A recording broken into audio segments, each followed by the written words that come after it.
تمام تعریفیں اللہ تعالیٰ جل مجدہ الکریم کے لیے، درود و سلام نبی کرم نور مجسم شفیع معظم احمد مجتبیٰ جناب حضرت محمد مصطفیٰ صلی اللہ تعالیٰ علیہ وسلم کی ذات والا صفات کے لیے حمد و صلوات کے بعد، عزیز دوستو، بزرگوں اور بھائیوں، انسان کھائے پیے سوئے جاگے تو اس کے جسم کی ضروریات پوری ہوتی ہیں، لیکن جب وہ اللہ کا ذکر کرتا ہے، نماز پڑھتا ہے، دعا مانگتا ہے، استغفار پڑھتا ہے، درود و سلام کے گجرے پیش کرتا ہے، تو پھر اس کی روحانی ضروریات پوری ہوتی ہیں۔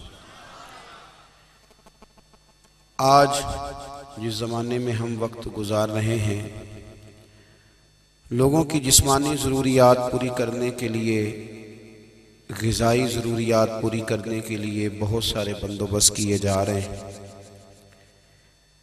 لیکن جتنا لوگ اپنی ظاہری ضروریات میں خود کفیل ہوتے جا رہے ہیں، اتنا ہی زیادہ وہ روحانی طور پر کمزور ہوتے جا رہے ہیں۔ گھنٹوں بیٹھ کر گپ شپ کرنے والے لوگوں کے لیے تھوڑی دیر بھی ذکر الہی کرنا مشکل ہو جاتا ہے۔ لمبی چوڑی باتیں کرنے والے، لمبے چوڑے دلائل دینے والے لوگ اور سمجھدار لوگ اور سیانے لوگ عبادت کے معاملے میں سستی کرتے ہیں، عمل کے مسئلے میں کمزور ہو جاتے ہیں۔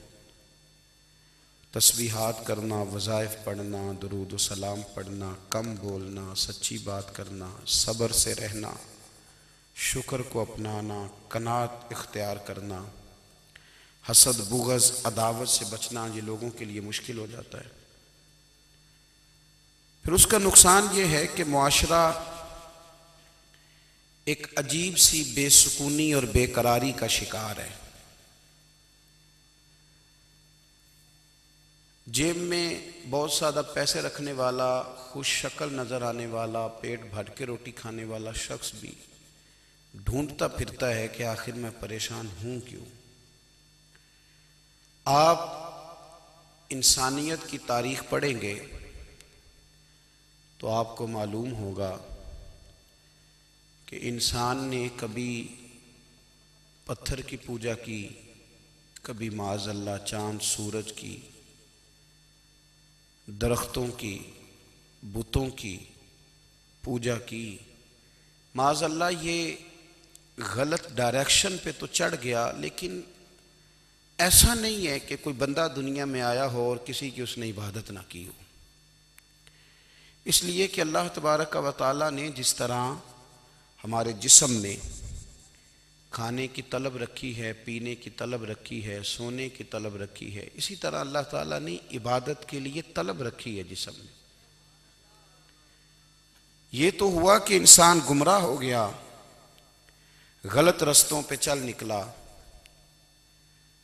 اس نے جھوٹے معبودوں کی طرف معاذ اللہ توجہ کر لی، لیکن وہ کسی نہ کسی کے سامنے جھکتا رہا، چونکہ اس کے وجود میں طلب تھی، شوق تھا اسے کہ وہ عبادت کرے۔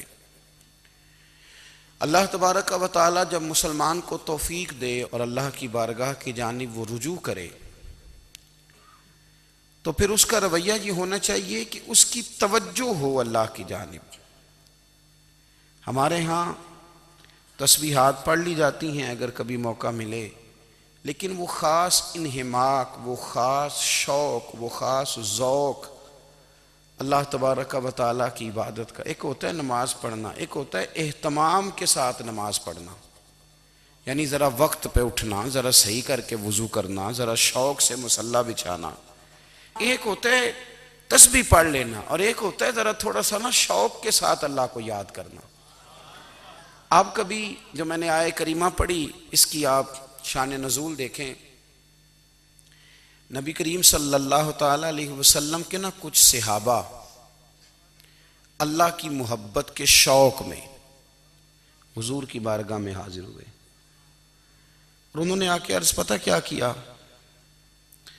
عرض کرنے لگے، یا رسول اللہ صلی اللہ تعالی علیہ وسلم سالوں بیت گئے ہیں سجدے کرتے ہوئے، حضور سالوں بیت گئے ہیں تسبیح پڑھتے ہوئے، سالوں بیت گئے کہتے ہوئے کہ سبحان اللہ وہ پاک ہے، ہمیں سالوں بیت گئے یہ کہتے ہوئے کہ اللہ اکبر وہی سب سے بڑا ہے، سالوں بیت گئے کہتے ہوئے کہ الحمدللہ ساری تعریفیں اللہ کے لیے، سالوں بیت گئے اس کی تسبیح کرتے، تحلیل کرتے، تکبیر کہتے۔ حضور اب نہ ہمارا اپنے رب سے ملنے کو جی چاہتا ہے، کبھی اے حقیقت منتظر نظر آنا لباس مجاز میں، لاکھوں سجدے تڑپ رہے ہیں میری جبین نیاز میں۔ اور اقبال کہنے لگے کہ تیرے عشق کی انتہا چاہتا ہوں، تو میری سادگی دیکھ کیا چاہتا ہوں، میرا ذرا سا تو دل ہے مگر شوخ اتنا، میں وہی لن ترانی سنا چاہتا ہوں۔ میرا بھی دل کرتا ہے کہ اللہ میں تجھے کہوں میں تجھے دیکھنا چاہتا ہوں، جس طرح حضرت موسیٰ کلیم علیہ السلام نے کہا تھا، اور تو مجھے کہے کہ لن ترانی تو نہیں دیکھ سکتا، ذرا سا تو دل ہے مگر شوخ اتنا، میں بھی وہی لن ترانی سنا چاہتا ہوں۔ پھر کہنے لگے بھری بزم میں راز کی بات کہہ دی، بڑا بے ادب ہوں سزا چاہتا ہوں۔ دیکھو سب لوگوں کے بیچ ہی میں نے یہ کہہ دیا۔ میرے عزیز صحابہ نا شوق میں، کتنے سارے لوگ ہیں آپ، کتنی ماشاءاللہ بڑی تعداد میں آپ آئیں، ہم بھی کبھی اس شوق میں گئے ہیں کہ ہمارے رب کو دیکھنے کو دل چاہتا ہے، ہمارا جی چاہے وہ کبھی ہمیں ملے، ہم کبھی اس کی زیارت کریں، اس کی بارگاہ کرم میں ہم حاضر ہوں۔ صحابہ نے عرض کیا یا رسول اللہ صلی اللہ تعالی وسلم ہمارا رب کہاں ہے؟ ہمارا نا اپنے رب کو دیکھنے کو جی چاہتا ہے۔ جب صحابہ نے یہ عرض کیا تو اللہ نے قرآن مجید نازل کیا، فرمایا وَإِذَا سَأَلَكَ عِبَادِي أَنِّي فَإِنِّي قَرِيبٌ، محبوب جب میرے بندے آپ کی بارگاہ میں آ کے میرے بارے میں پوچھیں نا تو ان سے کہہ دینا میں ان کے قریب ہی ہوں، قریب ہی ہوں۔ دلیل کیا ہے؟ بھائی اذا دان، یہ جب بھی مجھ سے دعا مانگیں گے میں ان کی دعاؤں کو قبول فرماؤں گا، میں ان کے قریب ہوں، میں ان کے قریب ہوں۔ یہ جب بھی دعا مانگیں گے نا میں قبول کروں گا، میں ان کے قریب ہوں۔ اللہ تبارک و تعالیٰ کے بندے اللہ سے محبت کرتے، رب کی بارگاہ میں جھکتے، اس کو اپنے دکھ سناتے، اس کے پیارے محبوب صلی اللہ تعالیٰ علیہ وسلم کا وسیلہ لے کے اس کے حضور حاضر ہو جاتے، پیشانیاں سجدوں سے روشن ہوتی۔ ہم نا ہر چیز کے لیے وقت نکالتے ہیں، ہر چیز کے لیے، لیکن عبادت کے لیے وقت نہیں نکالتے۔ ہر شے آباد ہے، ہر شے، ہماری فیس بک بھی آباد ہے، واٹس ایپ بھی آباد ہے، ہمارے ٹویٹر بھی آباد ہیں، ہماری ہر چیز آباد ہے۔ سب سے کم آباد ہمارا مصلی رہ گیا ہے، سب سے کم۔ وہ لوگ اب ڈھونڈنے سے ملتے ہیں جن کی بغل میں مصلی ہوتا تھا۔ میرے بھائی آپ کتنا کو دنیا کے پیچھے بھاگو گے تھکا دے گی، کتنا دولت کے پیچھے بھاگو گے تھکا دے گی۔ آپ جب اپنی زندگی میں جمع تفریق کرو گے نا تو مرتے وقت احساس ہوگا کہ سارا کچھ تو لوگوں کے لیے کیا، اپنے لیے تو کر ہی کچھ نہیں سکے۔ اور ہم عبادت کے معاملے میں بہانے بازی بھی کرتے ہیں، ہم کہتے ہیں اوہو رزق کمانا بھی تو عبادت ہی ہے نا، تو میں حلال روزی کے لیے جا رہا ہوں یہ بھی تو عبادت ہے نا۔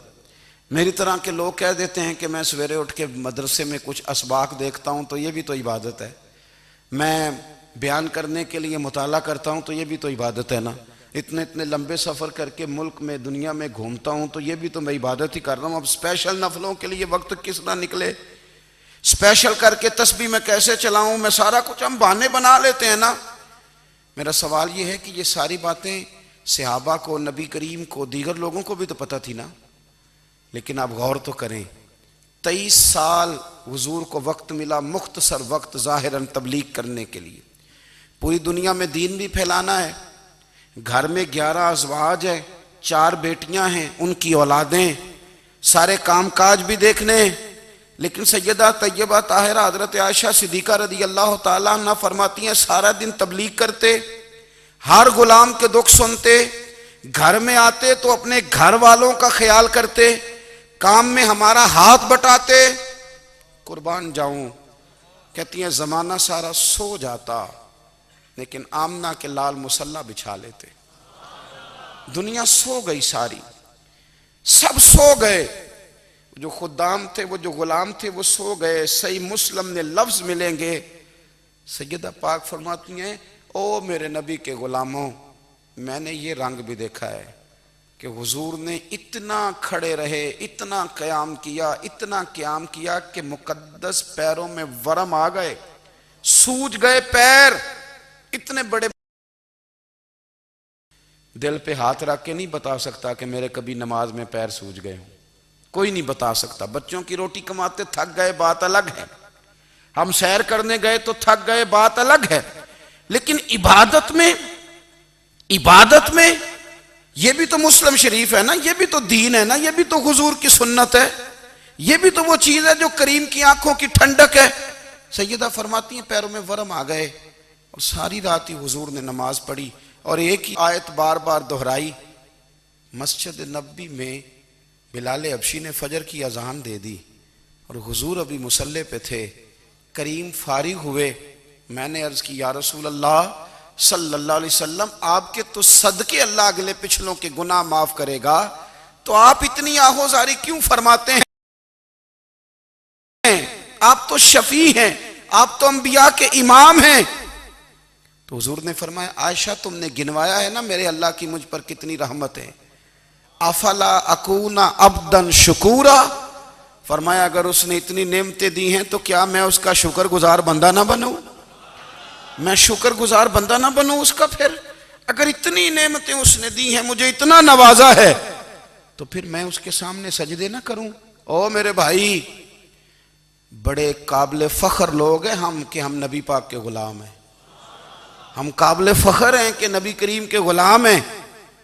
کیا کبھی اس غلامی کے شکرانے میں بھی 2 نفل پڑھے کہ یا اللہ تیرا شکر ہے تو نے ہمیں حضور کا غلام بنایا ہے؟ یاد رکھیں کہ اپنی روحانی زندگی کو آباد کریں، استغفار پڑھیں، تسبیحات کریں. حضرت عبداللہ ابن عمر رضی اللہ تعالیٰ عنہ حضرت عمر کے صاحبزادے، مکہ مکرمہ میں ان کی قبر ہے. میں نے جب انہیں پڑھا تو مجھے ان سے بڑا پیار ہو گیا، لیکن آپ کو پتہ ہے وہاں جا کے کسی شخص کا مزار تلاش کرنا یا پوچھنا ایک مشکل کام ہوتا ہے. تو ایک دفعہ میں مکہ شریف میں حاضر تھا تو ایک گاڑی والا ڈرائیور مجھے کہنے لگا کہ مولانا میں آپ کو جانتا ہوں، مجھے آپ سے محبت ہے، ایک بات بتاؤں آپ کو؟ میں نے کہا بتاؤ. کہنے لگے حضرت عبداللہ ابن عمر کی قبر دیکھنی ہے. میں نے کہا یہ تو نہیں کہہ رہا، یہ کسی نے بندوبست کرایا ہے، یہ اللہ نے تیرے دل میں بات ڈالی ہے، یہ ہو گیا تو لے چل مجھے. حضرت عبداللہ ابن عمر کو نبی پاک نے فرمایا تھا راجل صالح، یہ نیک بندہ ہے، یہ متقی آدمی. حضرت عبداللہ ابن عمر رضی اللہ تعالیٰ عنہ سیدنا فاروق اعظم رضی اللہ تعالیٰ عنہ کے صاحبزادے ہیں اور ان کی ہمشیرہ سیدہ حفصہ رضی اللہ تعالیٰ عنہ حضور کی زوجہ محترمہ. ایک دن اپنی ہمشیرہ سے کہنے لگے کہ نبی کریم صلی اللہ تعالیٰ علیہ وسلم گھر میں آئے نا، اور اگر حضور غم امت میں پریشان نہ ہوں، طبیعت کو حشاش بشاش دیکھو، تو ذرا پوچھنا تو صحیح حضور کا میرے بارے میں کیا خیال ہے، پوچھنا تو صحیح کہ کریم کی بارگاہ میں میرا کیا مقام ہے، میرے بارے میں حضور کیا فرماتے ہیں. اب بہن کو کام بتائے اور بتائے بھی بھائی، اور پھر بہن وہ کام نہ کرے، یہ تاریخ میں ہوتا نہیں. حضرت عمر فاروق رضی اللہ تعالیٰ عنہ کی صاحبزادی ام المومنین رضی اللہ تعالیٰ عنہ فرماتی ہیں کہ میں تو بس منتظر تھی. انہوں نے تو کہا تھا نا کہ اگر تم حشاش بشاش دیکھو تو بات کرنا، لیکن حضور تشریف لائے، میری باری تھی، میرے گھر تشریف لائے، کھانا پیش کیا تو فوراً میں نے عرض کی حضور ایک بات پوچھنی تھی. تو حضور نے فرمایا پوچھئے. میں نے عرض کی حضور میرے بھائی عبداللہ ابن عمر کے بارے میں آپ کا کیا خیال ہے؟ نوجوانوں میری بات پہ غور کرنا، میرے بھائی کے بارے میں آپ کا کیا خیال ہے؟ تو نبی کریم صلی اللہ تعالیٰ علیہ وآلہ وسلم نے میری طرف دیکھا اور پھر حضور زیر لب تھوڑا مسکرائے. اور بریلی کے امام کہتے ہیں کہ حضور مسکرا دیتے تھے نا تو جو بڑا دکھی ہوتا تھا وہ بھی ہنس پڑتا تھا. اب سوال پیدا ہوتا تھا کہ پھر تو اس مسکراہٹ کے لیے انتظار کرنا پڑتا ہوگا کئی کئی مہینے کہ حضور مسکرائیں تو رونے والے ہنسیں، تو اعلیٰ حضرت فرماتے ہیں نہیں، انتظار نہیں کرنا پڑتا، یہ مسکراتے رہنا تو حضور کی عادت ہے۔ جس کی تسکین سے روتے ہوئے ہنس پڑے اس تبسم کی عادت پہ لاکھوں سلام۔ یعنی یہ تو عادت ہے حضور کی مسکراتے رہنا، اس کے لیے انتظار نہیں کرنا پڑتا۔ بھائیو آپ خیال رکھیں گے، غور کریں گے، حضرت عبداللہ ابن عمر رضی اللہ تعالیٰ عنہ کے بارے میں پوچھا تو سیدہ فرماتی ہیں کہ نبی کریم صلی اللہ تعالیٰ علیہ وسلم نہ زیر لب مسکرائے اور فرمایا حفصہ تیرا بھائی ہے تو اچھا، لیکن میں نے سنا ہے کہ عشاء کی نماز پڑھتا ہے تو فجر تک سویا ہی رہتا ہے۔ او نوجوانوں، 10 بجے تک سونے کی بات نہیں ہوئی، 9 بجے تک سونے کی بات نہیں ہوئی، 11 بجے اٹھنے کی بات نہیں۔ حضور فرمانے لگے میں نے سنا ہے کہ عشاء کی نماز پڑھ کے سو جاتا ہے اور فجر تک سویا ہی رہتا ہے، اسے چاہیے کہ تہجد کے وقت اٹھا کرے، اللہ کی بارگاہ میں حاضر ہوا کرے، آہوزاری کرے، سجدے کرے، عبادت کرے۔ اٹھتا ہے اور فجر میں جا کے اٹھتا ہے۔ حضرت جناب حفصہ رضی اللہ تعالیٰ عنہ کہتی ہے میں نے جناب عبداللہ ابن عمر کو پیغام دیا اور میں نے کہا میرے جوان بھائی سن، نبی پاک نے فرمایا ہے تو اچھا پر تہجد میں نہیں اٹھتا، نفل نہیں پڑھتا۔ او میری ملت کے جوانوں، مزہ نہیں آ جاتا جب ساری دنیا سوئی ہو، ساری دنیا، اور بستر بھی گرم ہو اور نیند بھی پورا غلبہ کر رہی ہو، اور اچانک گھنٹی بجے دماغ میں، آنکھ کھلے، گھڑی پہ نظر پڑے، 3:30 4 بجے کا پیغام گھڑی بتائے، اور کوئی چڑھتی جوانی والا اٹھ کے وضو کرے، اور جب وہ مصلی کھول کے بچھائے تو مدینے والے محبوب کہتے ہیں کہ ہر نماز پہ رب ثواب دیتا ہے، اور جو اٹھ کے تہجد کی نماز پڑھے اسے دیکھ کے تو رب مسکراتا ہے، جو اس کی شان کے لائق ہے، جو اس کی شان کے لائق، وہ مسکراتا ہے، خوش ہوتا ہے کہ میرا بندہ تہجد میں اٹھ گیا، وہ مسکراتا ہے۔ کاش ہماری صبحیں کبھی اپنے مالک کے نام ہو جائیں، کاش کے صبحیں۔ حضرت ابو الحسن رحمۃ اللہ تعالیٰ علیہ حضرت معاذ ابن جبل رضی اللہ تعالیٰ عنہ کے پاس بیٹھا کرتے تھے، فرماتے ہیں ان سے جو پیار بڑھا تو پھر میرا مصلی سے بھی بڑھ گیا۔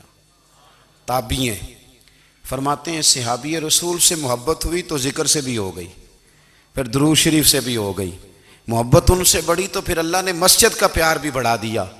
آپ فرماتے ہیں کہ میری ہر وقت طبیعت چاہتی تھی کہ بس اللہ اللہ کروں، بس اللہ اللہ کروں، بس نہ میں ذرا تھوڑی جان چھڑاؤں لوگوں سے، کوئی 10 منٹ ملے تو میں کچھ 4 نفل پڑھ لوں، میں تھوڑا سا نہ بچوں لوگوں سے، اور مجھے تسبیح ملے تو میں نہ کچھ 400-500 دفعہ استغفار پڑھوں، سبحان اللہ، الحمدللہ، اللہ اکبر، لا حول ولا قوت الا باللہ، میں نہ تسبیحات پڑھوں۔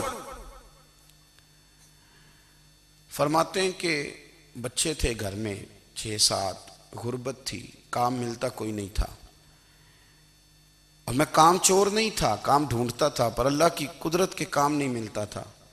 فرماتے ہیں کہ میں نے ایک دن اپنی اہلیہ سے کہا کہ آج میں پھر جاتا ہوں کام ڈھونڈنے، تو میری بیوی بڑی فرما بردار تھی، پر اس دن نہ غربت کے ہاتھوں تنگ آ کے کہنے لگی آج نانا کوئی تو چیز لے کے آیا، تو مجھ سے بچوں کی بھوک نہیں دیکھی جاتی، یہ سب روگاں دا روگ محمد جس دا نام غریبی، کنڈ بلا کے لنگ جاندے نہیں دوست یار قریبی، آج نہ کچھ لے کے آیا تو میں بچے لے کے میکے چلی جاؤں گی۔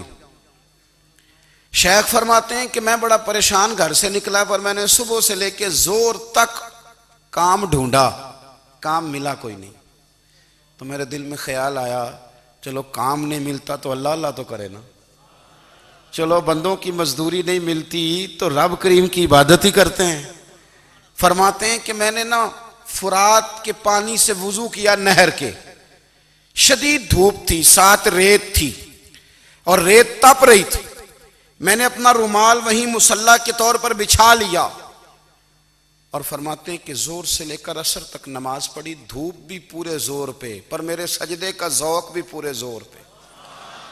فرماتے ہیں سورج بھی چمک رہا ہے اور رب کی عبادت کا ذوق بھی پورے زور پہ، میں سجدہ کروں تو پھر میرا اٹھانے کو جی نہ چاہے، میرے استاد لکھا کرتے تھے، یہ ان کا شعر ہے، وہ کہا کرتے تھے مجھے سوز دے، مجھے ساز دے، اور مجھے نیم شب کا نیاز دے، دم سجدہ خود کو میں توڑ دوں، مجھے ایسا ذوق نماز دے۔ اور میں تیری بہار کا پھول ہوں، میں کھلا بھی ہوں تو تیرے لیے، مجھے میری شاخ سے توڑ لے، مجھے اپنی زلف کا ناز دے۔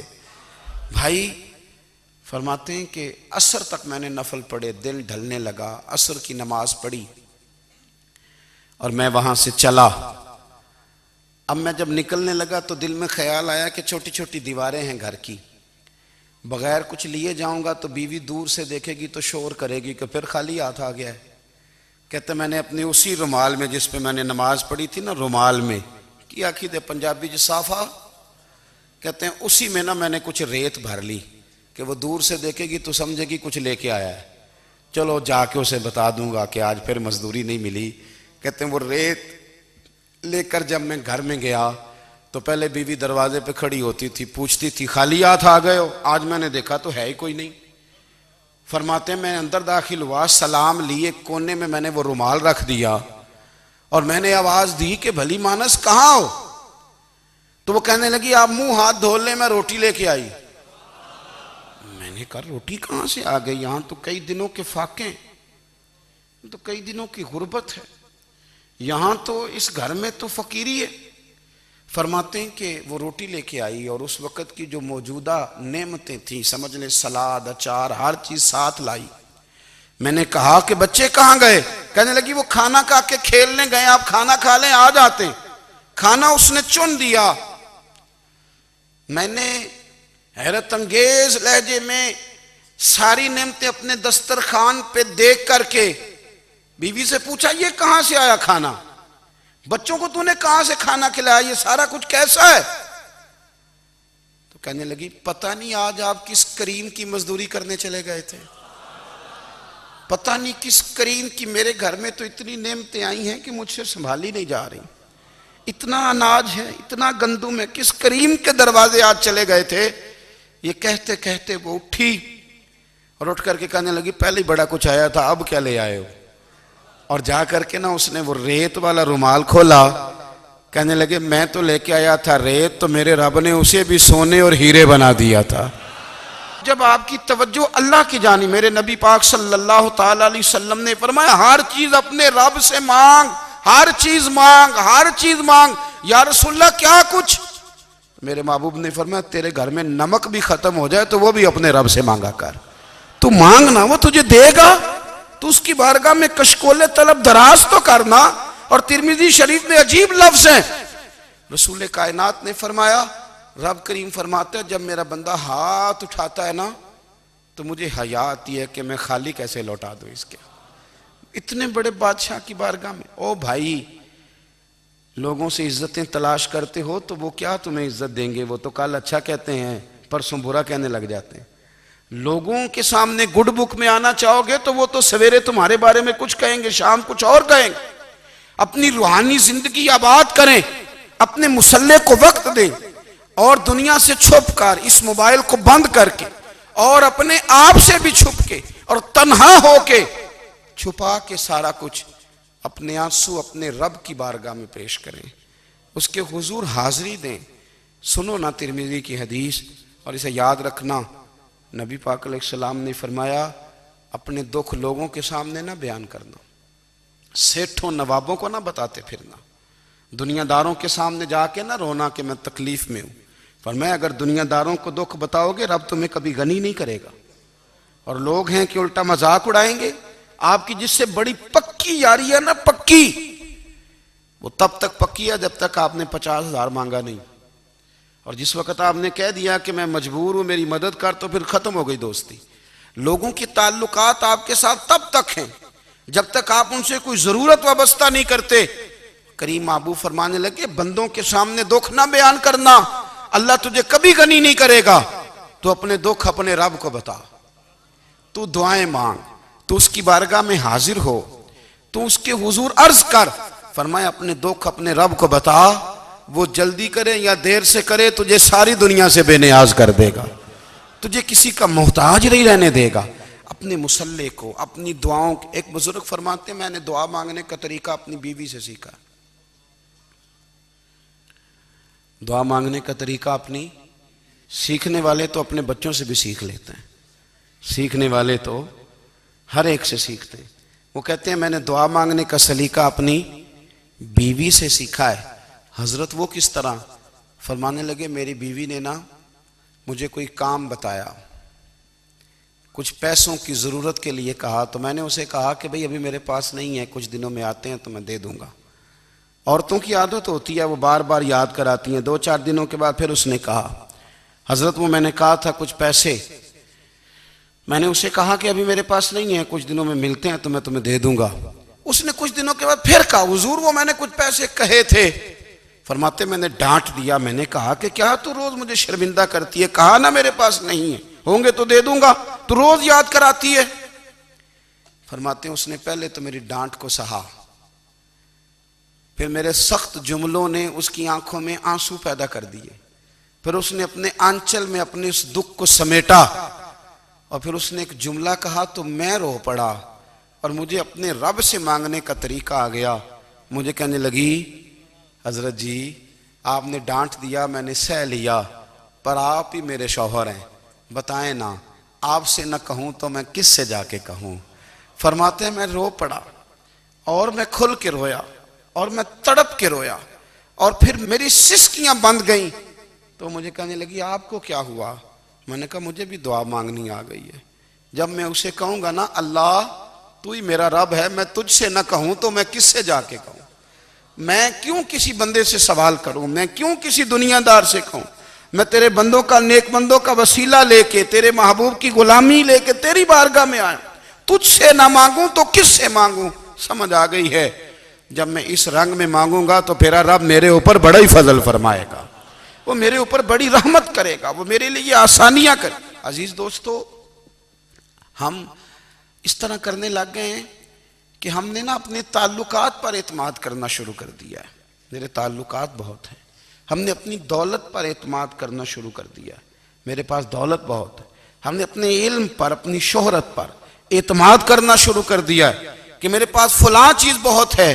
یاد رکھنا جب بے نیاز اپنی صفت بے نیازی دکھاتا ہے تو بڑی بڑی دولتوں والے مجبور نظر آتے ہیں. بھائیو جب انسان کا رشتہ اپنے مالک کے ساتھ ہوتا ہے پھر تو غم بھی کچھ نہیں کہتے، پریشانیاں بھی کچھ نہیں کہتی، پھر تو زندگی صبر والی، پھر تو زندگی توکل والی، پھر تو زندگی بھروسے والی. پھر انسان اپنے آپ کو رسوا نہیں کرتا، دنیا داروں سے امیدیں اس کی ختم ہو جاتی، امیدیں اللہ رسول سے لگا لیتا ہے، مضبوط ہو جاتا ہے، مضبوط، طاقتور ہو جاتا ہے، خوددار ہو جاتا ہے، باوقار باعزت ہو جاتا ہے.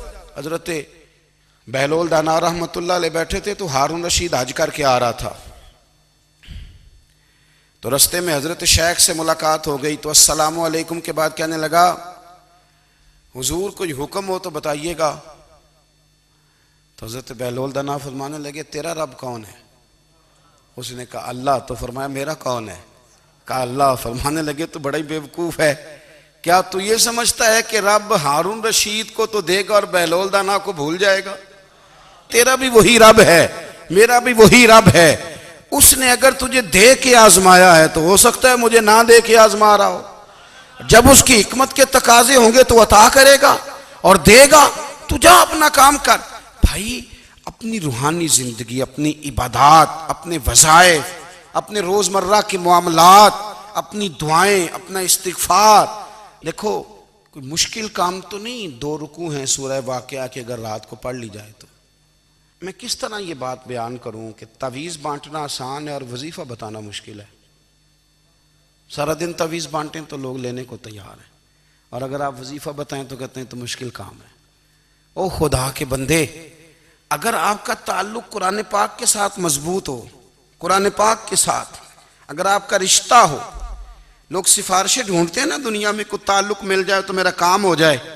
دنیا میں اتنا مشکل معاملہ ہے، آخرت میں مجھے بتائیے گا کتنا مشکل معاملہ ہوگا. میرے نبی پاک صلی اللہ تعالیٰ علیہ وسلم نے فرمایا جو لوگ سورہ ملک پڑھا کرتے تھے نا، سورہ ملک، یہ سورت ملک قیامت میں ان کی سفارش کرے گی. اور اس طرح کرے گی کہ کہے گی اے اللہ یہاں اس بندے کو جنت میں داخل کر دے یا مجھے قرآن پاک سے علیحدہ کر دے، تو رب فرمائے گا جا اس کا دامن تھام کے اسے جنت تک پہنچایا۔ آپ بات کو سمجھیں، جب آپ کے تعلقات اپنے معاملات کے ساتھ مضبوط ہوں گے، یہ نبی کریم نے وعدہ کیا ہے کہ تو سورۃ واقعہ پڑھ تیرے گھر میں فاقہ نہیں آئے گا۔ حضرت عبداللہ ابن مسعود رضی اللہ تعالیٰ عنہ بیمار تھے تو حضرت عثمان غنی رضی اللہ تعالیٰ عنہ تیمارداری کے لیے تشریف لے گئے اور جا کر کے کہا کہ آپ بڑے بیمار ہیں، آپ کی بیٹیاں زیادہ ہیں، میں چاہتا ہوں کہ خزانے میں سے کچھ مدد کروں۔ تو سیدنا عبداللہ ابن مسعود رضی اللہ تعالیٰ عنہ اٹھ کے بیٹھ گئے اور کہنے لگے امیر المومنین، اللہ آپ کو میری طرف سے میری بیٹیوں کی طرف سے بہتر صلہ دے، میری بیٹیوں کو کسی خزانے کی ضرورت نہیں، میں نے انہیں خزانہ دے دیا ہے۔ کہا جناب آپ نے کون سا خزانہ دیا ہے، میں آپ کے مالی معاملات کو جانتا ہوں۔ تو فرمانے لگے امیر المومنین، میرے نبی کریم نے فرمایا ہے جو سورۃ واقعہ پڑھے اسے کبھی فاقہ نہیں آتا، میں نے بیٹیوں کو یاد کرا دی ہے، یہ خزانہ میں نے انہیں دے دیا ہے۔ وہ سارے والدین سنیں جو بیٹیوں کے لیے پریشان رہتے ہیں۔ حضرت عبداللہ ابن مسعود نصیحت کر رہے ہیں، فرمانے لگے میں نے سورۃ واقعہ یاد بھی کرا دی ہے، پڑھنے کی عادت بھی ڈال دی ہے۔ حضور نے فرمایا ہے جو سورۃ واقعہ پڑھے اسے فاقہ نہیں آتا۔ کہنے لگے چاند تو اپنی جگہ چھوڑ سکتا ہے، سورج گر سکتا ہے، تارے ٹوٹ سکتے ہیں، پر مدینے والے رسول کی بات غلط نہیں ہو سکتی۔ حضور نے فرمایا فاقہ نہیں آئے گا تو انشاءاللہ کبھی بھی نہیں آئے گا۔ کرنے کا کام یہ ہے کہ ہم اپنے معاملات، اپنی عبادات، اپنی دعائیں کبھی 10 منٹ عادت ہو جائے نا دعا مانگنے کی علیحدہ سے رات کو۔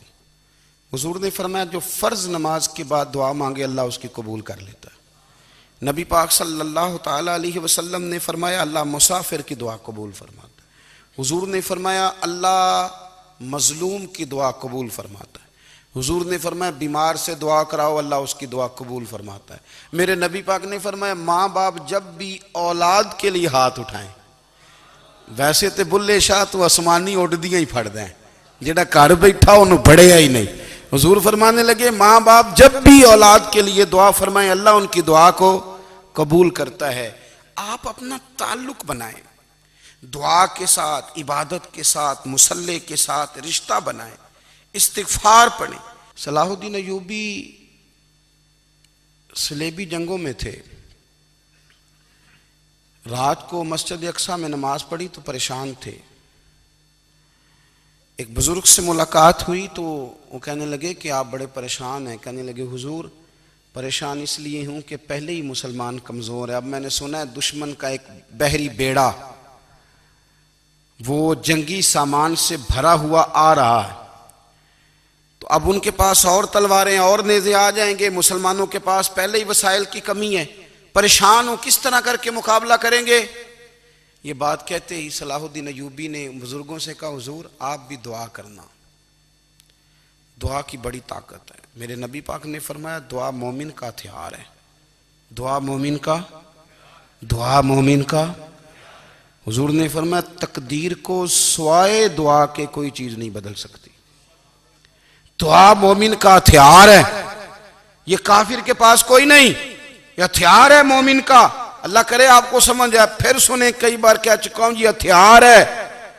کافر کے مقابلے میں جو تیرے پاس سب سے بڑا ہتھیار ہے وہ دعا ہے۔ دعائیں کرانی چھوڑ دی، کرنی چھوڑ دی، لینی چھوڑ دی۔ حضرت سیدنا انس بن مالک رضی اللہ تعالیٰ عنہ فرمایا کرتے تھے میں نے وہ رنگ دیکھا ہے جب حضور دعا مانگتے تھے اور حضور کی مقدس آنکھوں میں آنسو بھی ساتھ ہی بہا کرتے تھے، میں نے وہ انداز دیکھا ہے۔ تو صلاح الدین ایوبی بزرگ سے کہنے لگے آپ بھی دعا کیجیے، اور خود رونے لگے اور سر سجدے میں رکھ کے رونے لگے، اور عشاء سے لے کر فجر تک روئے، خوب روئے۔ صبح وہ بزرگ آئے تو صلاح الدین ایوبی کا خوبصورت اور ہنستا ہوا چہرہ دیکھا، کہنے لگے آپ بڑے خوش ہیں، رات تو میں نے بڑے روتے ہوئے دیکھا تھا۔ تو کہنے لگے حضور وہ جو بحری بیڑا آ رہا تھا نا وہ پانی میں ڈوب گیا ہے، اب وہ نہیں آ رہا، ابھی خبر آئی ہے تو میں بڑا خوش ہوں۔ بزرگ کہنے لگے اٹھ سینے سے لگ، اور سن ایک بات، وہ بحری بیڑا پانی میں نہیں ڈوبا، وہ تیرے آنسوؤں میں ڈوب گیا ہے۔ وہ جو تو رات رویا ہے نا رب کریم کی بارگاہ میں تو وہ ڈوب گیا ہے۔ بھائی اپنا مصلی کا، عبادت کا، وظائف کا، اللہ اللہ کا سلسلہ اس کو مضبوط کریں، اپنی دعاؤں کے تعلق کو مضبوط کریں۔ دعائیں بڑے انقلاب برپا کر دیتی ہیں۔ ہم تھوڑے تھوڑے نا جب سے خشک ہوئے ہیں نا، خشک، اور میری تو جماعت ہی صوفیاء کی جماعت تھی، ہم تو داتا علی اجمیری کی جماعت سے، ہم تو خواجہ اجمیری کی جماعت سے، ہم تو شیخ احمد فاروق سرہندی کی جماعت سے، ہم تو صوفیاء کی جماعت۔ ہماری جماعت نے بھی وہ تعلق جو ہمارے بزرگوں نے بنایا تھا۔ بزرگ اللہ کے قریب کیسے جاتا ہے؟ ہمارے یہاں نا بہت سارے لوگ کہتے ہیں جی نظر ہو گئی تو کام ہو گیا۔ بھئی جو بخاری مسلم میں طریقہ ہے نا اللہ کا قرب پانے کا، وہ تو نفل ہے۔ نبی کریم علیہ السلام نے فرمایا بندہ نفلوں کے ذریعے رب کے قریب جاتا ہے، اور اتنا قریب جاتا ہے کہ پھر اللہ اس کی زبان بن جاتا ہے، اللہ اس کی آنکھیں بن جاتا ہے، کان بن جاتا ہے، ہاتھ اور پیر بن جاتا ہے۔ تو یہ تو عبادت ہے، یہ تو اللہ کی بارگاہ کی حاضری ہے جو آپ کو اللہ کے قریب کرے گی۔ تو اپنے نماز کو اہمیت دے کے ادا کریں، نمازیں موبائل بند کر کے ادا کریں۔ لیکن نا کچھ لوگ کہتے ہیں مجھے ٹائم نہیں ملتا نماز کا، تو میں کہتا ہوں یہ آپ نے بڑی جرت کی بات کی ہے۔ مجھے کو میرا پیر بھائی کہا جائے نا میرے پاس ٹائم نہیں آپ کو ملنے کا، تو میں کہتا ہوں آج کے بعد آنا ہی نہ۔ تو کیا سمجھتا ہے، تو وہ بڑا آدمی ہے، تیرے پاس ٹائم نہیں ہے اور ہمیں ملنے کا ٹائم، موج کر۔ تو آپ نے اللہ رسول کو کہہ دیا ٹائم نہیں۔ اور عجیب فلسفہ ہے نا، کہا جائے نماز پڑھنے آؤ تو کہتے ہیں کپڑے ٹھیک نہیں، اور کہا جائے کہ آؤ ذرا دعوت پہ چلیں تو کہتے ہیں 1 منٹ ٹھہر میں کپڑے بدل کے آیا۔ نماز کے لیے کہا تو کہتا ٹھیک نہیں، دعوت کے لیے کہا تو کہتا میں ذرا تیاری کر لوں، یوں جانا مناسب نہیں۔ یہ معاملہ ٹھیک نہیں۔ رب تو فرماتا ہے کہ جب تو مسجد میں آ تو زینت اختیار کر کے آ، خوب ذوق سے دعا مانگیں، خوب شوق سے نماز پڑھیں، خوب استغفار کا مزاج بنائیں۔ آپ لوگوں کے بیچ رہ کے سوکھ حاصل کرنا چاہتے ہیں، لیکن آپ کو پتہ ہے کئی مہینے غار حرا میں رہنا بھی مدینے والے محبوب کا طریقہ ہے۔ ہر سال اعتکاف بیٹھنا الگ سے، یہ بھی حضور کا طریقہ ہے۔ مسجد نبوی کے اندر دروازہ کھلتا تھا نبی کریم کا، پر گھر کے اندر نفل پڑے نبی پاک نے۔ اور حضور فرماتے ہیں کچھ نفل نماز گھر میں بھی پڑھا کرو، گھر کو قبرستان نہ بناؤ۔ ہمارا گھر اللہ کے ذکر سے آباد ہوگا اگر ہم نماز پڑھیں گے نا۔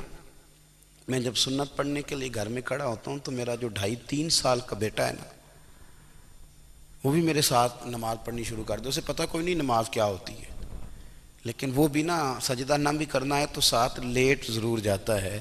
پتہ چلا بچے لیکچر دینے سے نماز نہیں پڑھتے، نماز شروع کر دیں تو بچے بھی شروع کر دیتے ہیں۔ ہم جب پریشان ہوتے ہیں تو لیکچر دیتے ہیں، تو لیکچر تو باہر شاید چل جائے، گھر میں کیسے چلے گا؟ گھر میں تو عمل چلے گا۔ تو میرے عزیز، آج کے اس روحانی اجتماع میں ہمارے دوستوں نے جو محنت کی، ہم نے بار بار اپنی نیت سے پوچھا خدا ہمیں معاف کرے اگر کوئی ذاتی شہرت ہے، کوئی ہمارے ذاتی مفادات ہیں، رب ہمیں ہدایت دے۔ ہماری یہ خواہش تھی کہ روحانی اجتماع ہمیں تھوڑا سا اللہ اور اس کے رسول کے جانب مائل کرے، کچھ ہمارا رشتہ مصلی کے ساتھ مضبوط کرے۔